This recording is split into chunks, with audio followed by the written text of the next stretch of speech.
नमस्कार, स्वागत है आप सबको करुमा के किचन में। आज हम आप सब के लिए पफ पेटिस की रेसिपी लेकर आए हैं। आज हम पफ पेटिस की बनाएंगे घर में ही, लेकिन उसे बिल्कुल परफेक्ट बनाने के लिए हमें कुछ बातों को ध्यान में रखना होगा। ये हमारा 1 केजी का मैदा है, जिसमें से हम हाफ़ मैदा ही यूज़ करेंगे। आज हम हाफ़ केजी मैदा का यूज़ करेंगे। अब पफ पेटिस जब भी हम बनाते हैं ना, तो उसमें कुछ ट्रिक होता है और टिप्स होता है। अगर उसको ध्यान में रख कर उसे बनाएंगे ना, तो बिल्कुल वो क्रिस्पी तैयार होता है। मार्केट से तो हम लोग हमेशा पफ पेटिस लाते हैं, लेकिन मार्केट में कैसा बना के देते हैं वो हमें पता नहीं होता है। इसीलिए आज हम घर में बना रहे हैं, हेल्दी भी और रहेगा और टेस्टी भी रहेगा। आपको ये रेसिपी देखने के लिए आपको हमारा पूरा वीडियो देखना पड़ेगा, उसे स्किप नहीं करना पड़ेगा, ताकि आप भी बिल्कुल हमारे तरह पफ पेटिस बना सकें। ये हमारा हाफ़ केजी मैदा है, जिसको हम छान लिए थे। छानने के बाद हम इसका एक कड़क सा डो लगाएंगे, जिसमें पहले नमक डालेंगे। नमक डालें, 1 चम्मच हम नमक डालें। ऐसे टेस्ट के अकॉर्डिंग आप नमक डाल सकते हैं, इसमें ज़्यादा नमक नहीं चाहिए, हल्का नमक चाहिए। और उसके बाद इसमें पानी से कड़क सा डो लगाएंगे। इसमें जैसा हम जब रोटी बनाते हैं तो सॉफ्ट डो लगाते हैं, लेकिन तो हम इस पफ पेटीज बनाने के लिए हमें वैसा डो नहीं चाहिए। हमें बिल्कुल एकदम कड़क, जैसे लिट्टी वगैरह बनाते हैं तो एकदम हार्ड डो लगाते हैं ना, बिल्कुल वैसा ही हमें इसका डो चाहिए। ये देखिए कितना कड़क हम डो लगाए हैं। इस डो को लगाने में हमें पूरा 1.5 कप पानी लगा है। थोड़ा पानी आपको दिख रहा होगा, ये हाफ़ कप से थोड़ा कम पानी है। अब हम इसको मसल के सॉफ्ट करना है। अब इसमें हम पहले क्या करेंगे, इसमें 2 चम्मच तेल डालेंगे। 2 चम्मच तेल डालकर इसको सॉफ्ट करेंगे। जब हम इसे सॉफ्ट करेंगे तो 2 होगा, एक तो तेल डाले हैं तो पूरे आटे में भी मिल जाएगा, और दूसरा ये सॉफ्ट भी हो जाएगा। अब हम इसे ना, जो किचन का हमारा सरफेस होता है ना, किचन का जो सेल्फ होता है, उसमें हम इसे करेंगे। क्योंकि जब हम इसे पफ पेटीज बनाते हैं ना, तो हम इसका डो तो तैयार इसमें भिगोने में, या कटौती बोलिए, इसमें रेडी हो जाता है, लेकिन इसके सीट को बेलने के लिए हमें बड़ा जगह चाहिए, और उतनी बड़ा हमारा चकला तो होता नहीं है। इसीलिए हमें हमेशा किचन का जो सरफेस होता है ना, हमें उसकी ज़रूरत पड़ती है। तो हम ऐसे तो हम जब भी खाने बनाते हैं तो उसको साफ़ करते हैं, लेकिन इस डो को डो सरफेस इस्तेमाल करने के लिए आप उससे पहले आप अच्छे से इसे साफ़ कर लीजिए, पोंछ लीजिए सूखे कपड़े से। उसके बाद इस डो को उस पर रख के अच्छे से उसको मरदना है। जैसे हम देखिए, आपको दिख रहा होगा कितने अच्छे से इसको मरद रहे हैं ना, इसको सॉफ्ट कर रहे हैं। आपको भी बिल्कुल वैसा ही करना पड़ेगा।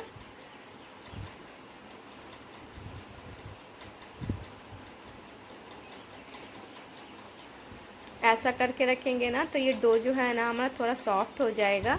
अब हम इसको क्या करेंगे ना, इसको एक गीला, जो हमारे पास जो नैपकिन होता है ना, उसको धुल के, उसको पूरा उसका पानी निचोड़ के इसको कवर करके हाफ़ एन आवर के लिए रख देंगे। अब जब तक हमारा डो रेस्ट कर रहा है, दूसरी तरफ हम क्या करेंगे ना, कि हम इसका स्टफिंग तैयार करेंगे। हम कढ़ाई गरम कर रहे हैं। कढ़ाई में जब हमारा गर्म हो जाएगा तो हम उसमें 2 चम्मच तेल डालेंगे। तेल जब हमारा हीट हो जाएगा तो हम इसमें अदरक लहसुन का पेस्ट ऐड करेंगे। अब इसे अच्छे से रोस्ट करना है, और इसी में हम मसाला ऐड कर देंगे। धनिया हुआ, जीरा हुआ, सब ऐड कर देंगे, सबका पाउडर ऐड कर देंगे। और पनीर का क्यूब जो होता है उसे कट कर लेंगे छोटे छोटे क्यूब में, और उसको इसमें डाल देंगे। उसको इसमें फ्राई करेंगे, टमाटर फ्राई करेंगे।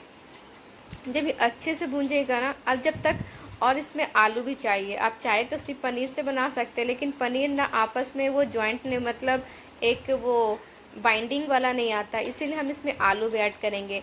तो आप एक साइड में ना आलू भी बॉईल कर लीजिए, ज़्यादा नहीं, इसमें सिर्फ 2 ही आलू चाहिए, तो 2 आलू आप बॉईल कर लीजिए।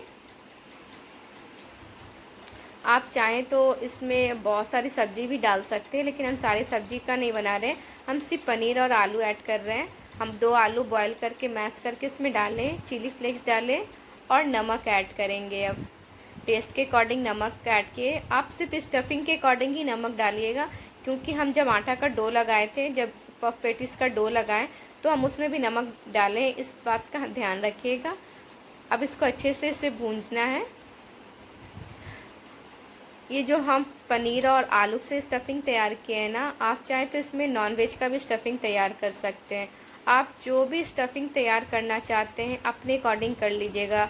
चिकन हुआ, मटन हुआ, जो भी आप डालना चाहते हैं स्टफिंग में, आप वो स्टफिंग रेडी कर लीजिए। जब ये अच्छे से भुन जाएगा तब हम इसका फ्लेम ऑफ करेंगे। अभी हमें थोड़ा दिख रहा है कि इसे और भुंजना है। अब हमारा स्टफिंग रेडी हो गया है। अब हम फ्लेम को ऑफ़ कर देंगे और फ्लेम ऑफ करके स्टफिंग को ठंडा होने के लिए रख देंगे। अब ये हमारा मार्जिन है। मार्जिन आप ऑनलाइन ईज़िली परचेज़ कर सकते हैं। ऑनलाइन आपको मिल जाएगा, अमेज़ॉन, फ्लिपकार्ट सब पर ही अवेलेबल है। आप बटर से मत बनाइएगा, क्योंकि हम बटर से कई बार बना के देखे थे, हमें रिज़ल्ट उतना अच्छा नहीं मिला। इसीलिए हम आज इस बार मार्जिन का यूज़ कर रहे हैं। ये हम हाफ़ के जी जब मैदा लिए हैं ना, तो इसमें हाफ़ है। जैसे आप चावल लेते हैं तो 1 कटोरी का दो कटोरी पानी डालते हैं ना, बिल्कुल वैसा ही है। अगर आप इसमें मैदा लिए हाफ़ के जी, तो इसमें आपको मार्जिन लेना पड़ेगा 250 ग्राम, 250 ग्राम आपको इसमें मार्जिन लेना पड़ेगा, या 250 ग्राम से थोड़ा ज़्यादा भी ले सकते हैं। लेकिन हाँ, 250 ग्राम इसका फिक्स है, आपको उससे कम नहीं लेना है। अभी ये देखिए आपको कितना हार्ड दिख रहा था ना। अभी हम इसको ना इसको फेंट लिए। जब फेंटे ना तो एकदम सॉफ्ट, जैसा वाइट वाला मक्खन आता है ना, बिल्कुल वैसा हो गया है। अब इसको 2 पार्ट में हम कर देंगे। मार्जिन जब आता है ना तो हल्का हार्ड रहता है, जब हम उसको हाथ से मसलते हैं ना तो बिल्कुल सॉफ्ट हो जाता है। ये देखिए हमारा हाफ़ एन आवर हो गया है। अब इसको हाथ से अच्छे से इसको हम प्रेस करेंगे। प्रेस करने के बाद नीचे में अच्छे से ना मैदा लगाएंगे, क्योंकि जब तक नीचे मैदा नहीं ना लगाएंगे वो अच्छे से ये बिलेगा नहीं। और इसको हम बिल्कुल पतला शीट हमें तैयार करना है, तो उसके लिए हमें मैदा की तो ज़रूरत पड़ेगी। अब हम क्या करेंगे ना, बेलन की सहायता से इसको बिल्कुल पतला शीट बेलेंगे। ये देखिए इतना पतला शीट बनाया है ना। आपको भी बिल्कुल, आप इससे बड़ा भी शीट तैयार कर सकते हैं। ये देखिए हम 2 पार्ट में जो किए थे मार्जिन, हम उसको एक पार्ट इधर रख के अच्छे से इसको लगाएंगे। पूरे में अच्छे से इसको फैलाना है। आप किसी भी स्पैचुला का यूज़ मत कीजिएगा, क्योंकि स्पैचुला से क्या है ना कि आप अच्छे से नहीं लगा पाएंगे। आपको अपना फिंगर का यूज़ करना पड़ेगा। आप सेंटर पे रख के और इस तरह से इसको जब फैलाते हैं ना तो बिल्कुल अच्छे से पूरे पार्ट में लगता है। क्योंकि ये जब तक पूरे एक जगह नहीं ना लगेगा, अगर ये लगाने में आप एक बात का ध्यान दीजिएगा कि एक भी जगह छूटना नहीं चाहिए। अगर एक भी जगह छूटेगा ना तो क्रिस्पीनेस नहीं आएगा। हाथ से लगाने का मेरा मेन मकसद यही है, मेन मोटिव यही है कि पूरे पार्ट में लगे, एक भी जगह हमारा छूटे नहीं, मिस नहीं हो, ताकि हमारा जो इस पेटिस बना रहे हैं वो बिल्कुल क्रिस्पी रेडी हो।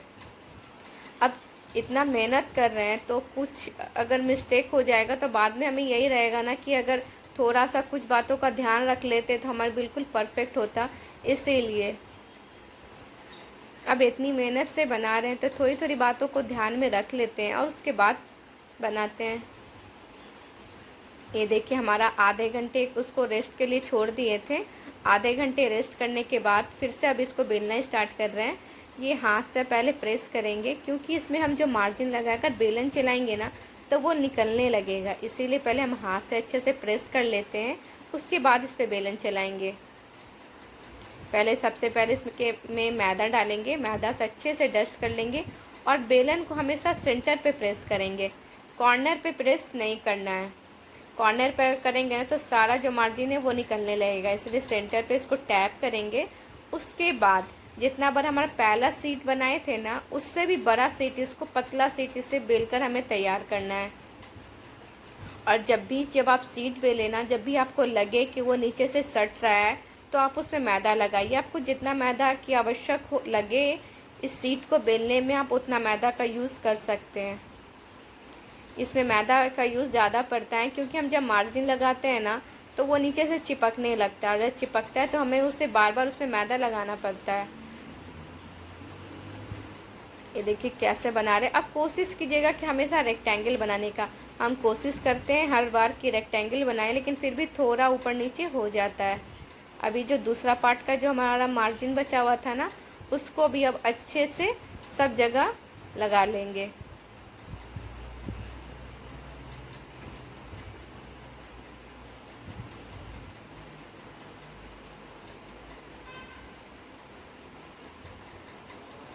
आप सोच रहे होंगे ना कि इतना मेहनत करके घर में कौन बनाता है। कुछ लोग अगर ये वीडियो देखेंगे तो उनके दिमाग में यही आएगा कि इतना मेहनत करके कौन घर में बनाता है। लेकिन घर में जो हम बनाते हैं ना, वो हमें खाने में टेस्टी तो लगता ही है, साथ साथ हेल्दी भी रहता है, क्योंकि हमें ये पता होता है कि हम इसमें क्या क्या सामान यूज़ कर रहे हैं।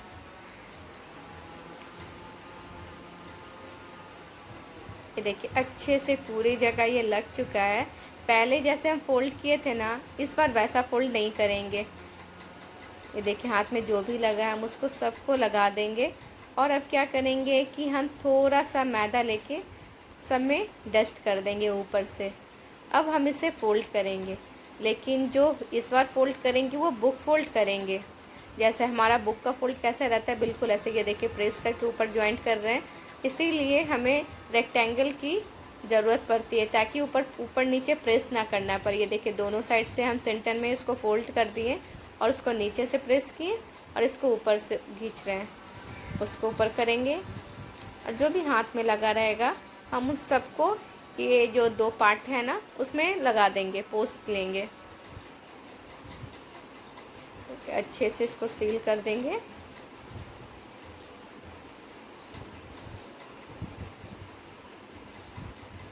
देखिए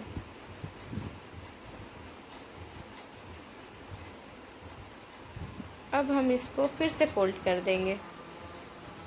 ये हमारा सेकंड फोल्ड हो गया। एक फोल्ड करके हाफ एंड आवर के लिए छोड़ दिए थे, अब इसको भी कवर करके फिर से हाफ एंड आवर के लिए छोड़ देना है। देखिए हाफ एंड आवर हो गया हमारा। अब फिर से इसको बेलेंगे।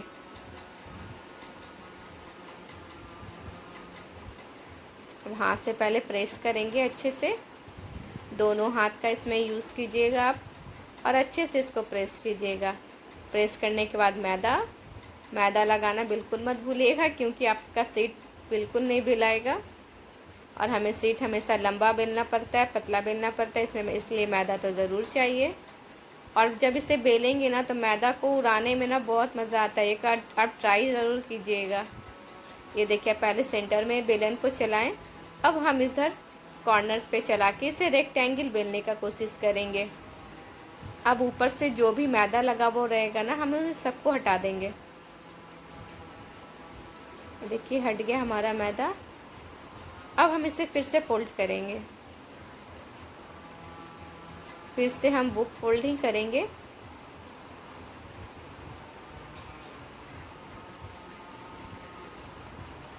फोल्ड किए और फिर से भी इसे ज्वाइंट कर लेंगे। ये हुआ। और फिर से एक और फोल्ड लगा लेंगे। अब हमें इसके बाद रेस्ट नहीं करना देना है। दो बार जब मार्जिन लगाएं तो उसमें रेस्ट करने के लिए रख चुके थे हाफ एन आवर। अब इसमें रेस्ट नहीं करना, अब इसमें हमें डायरेक्ट बेलना। अभी फिर से हमें मैदा लगाएं। मैदा लगाने के बाद फिर से हाथ से पहले प्रेस करेंगे। प्रेस करने के बाद अच्छे से जब प्रेस हो जाएगा उसके बाद फिर से हम इसे बेलन की सहायता से इसे पतला शीट बनाना है।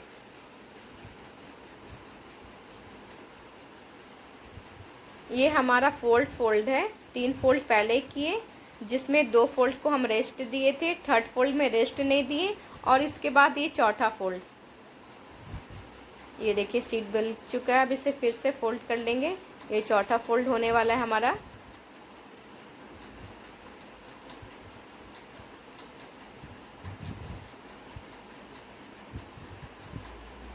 ये जब प्रोसेस करते हैं ना तो इसे ही बुक फोल्ड कहते हैं।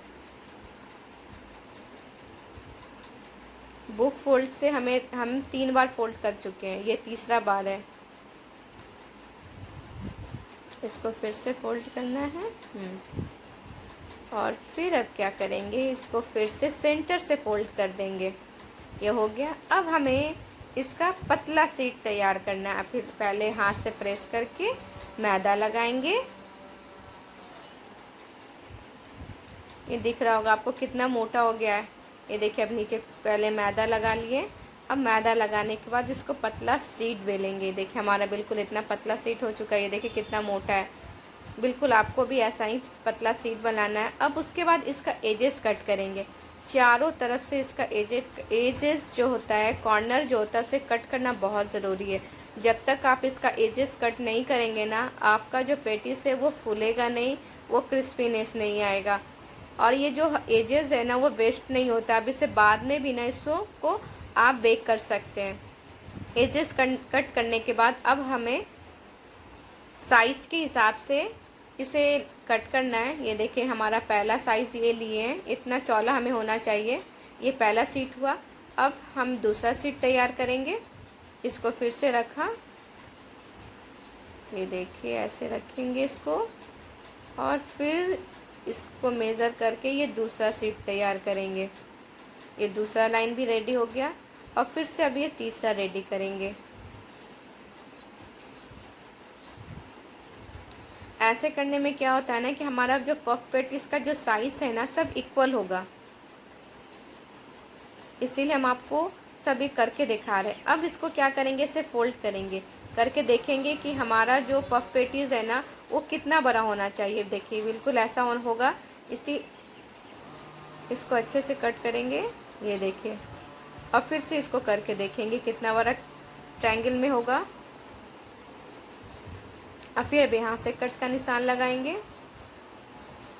अब इसको भी अच्छे से कट करना है। ये देखिए हमारा जॉइंट है, इसको भी अच्छे से कट कर लेंगे। अब ऐसा ही सीट सारा तैयार कर लेंगे स्क्वायर में। अब जो देखिए हमारा सारा सीट रेडी हो गया, उसके ऊपर जो भी मैदा रहेगा ना, उसको हाथ से हटा लेंगे। अब जो भी स्टफिंग जो हमारा है, जो ठंडा हो गया, अब इसको थोड़ा थोड़ा स्टफिंग रखेंगे। ज़्यादा स्टफिंग नहीं रखना है आपको, थोड़ा ही थोड़ा स्टफिंग चाहिए इसमें। थोड़ा थोड़ा स्टफिंग देखिए इसमें रखें। अब इसे आप प्रेस कर दीजिए। ये देखिए, अब ऐसा ही करके हम सारा स्टफिंग तैयार कर दिए हैं।